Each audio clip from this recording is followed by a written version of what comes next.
Back nearly a decade ago, I had this swale and mound system built.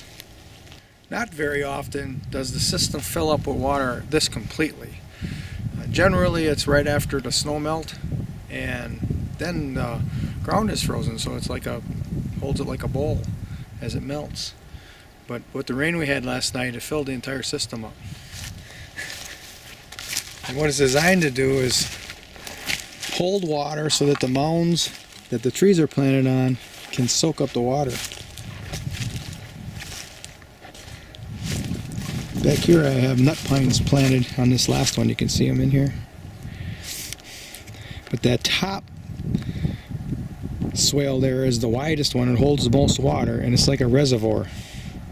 And it slowly comes down and fills or keeps water into these lower mounds. Now normally there's not this much water in there. It just barely works. But now it's working like big time.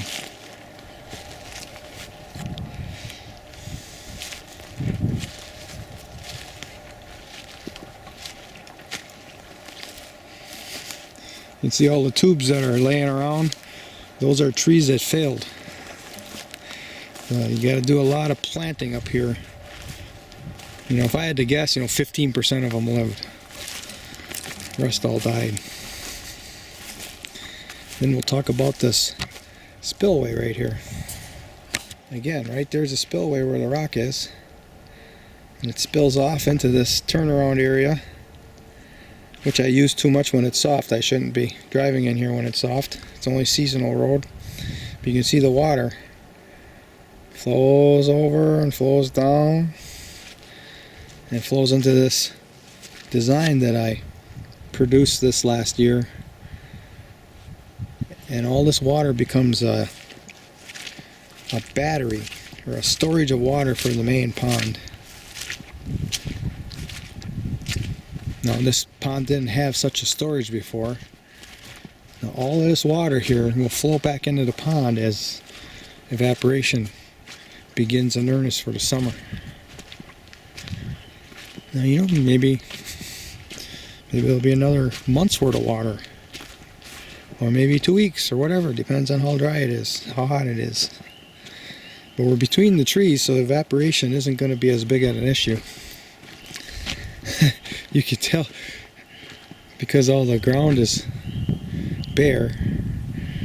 You can tell from the color of the water washing some of that clay into the pond, which is okay. You get a 6-7 inch layer of really silty clay at the bottom, and that'll be places for northern green fox for winter. I'm going to be transplanting some wild rice into that little pool. That'll be interesting.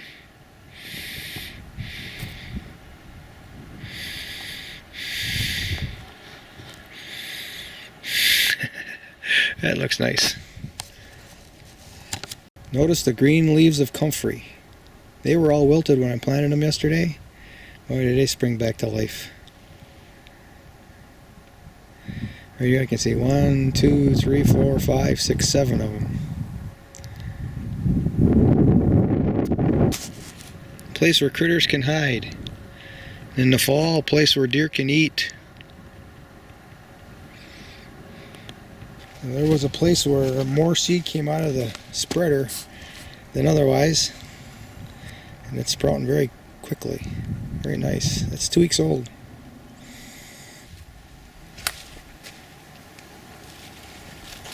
I am planting Jerusalem artichokes. And one of two things are going to happen. Either the deer are going to eat them, which is highly likely, or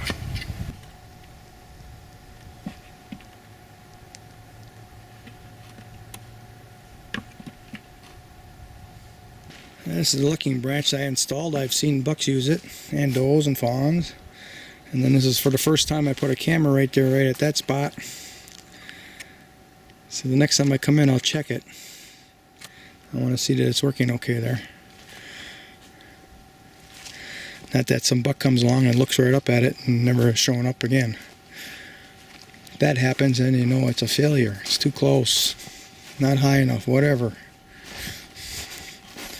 There's something I wanted to come over here and show.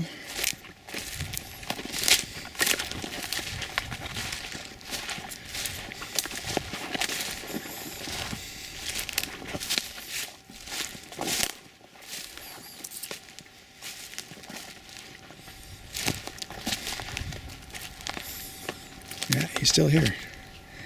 I think that's a woodcock. I don't know, or snipe maybe? Brooding on the nest. See it?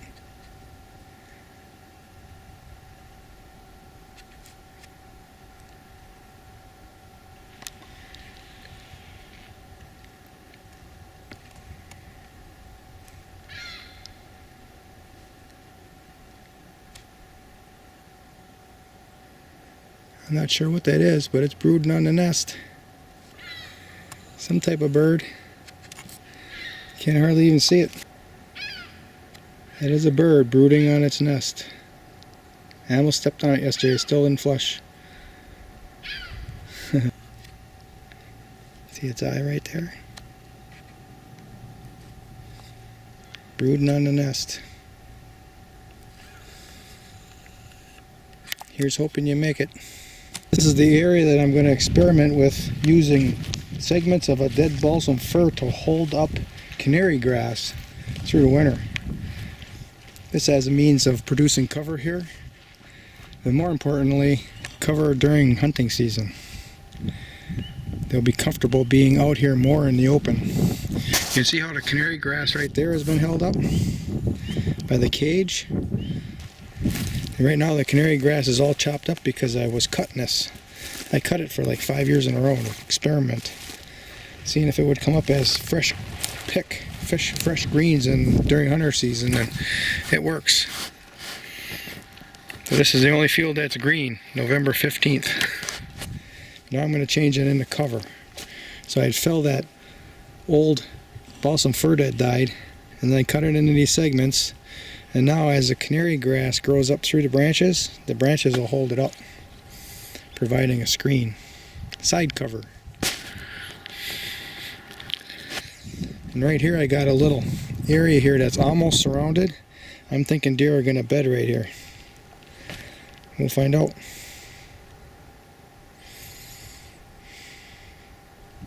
I might get a couple segments of straw and lay it there and see what happens. They lay right on that straw. You see, all those branches there are going to hold up canary grass.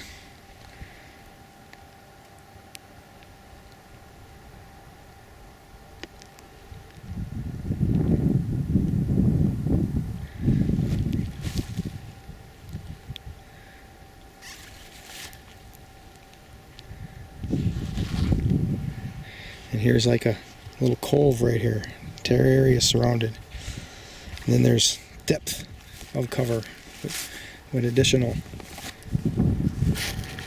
segments here beyond.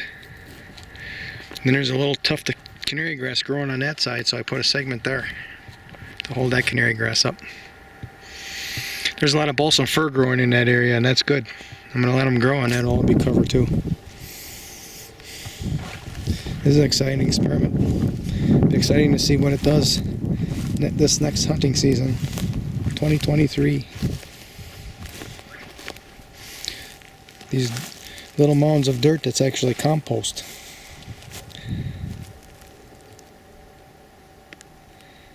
That'll kick off this canary grass.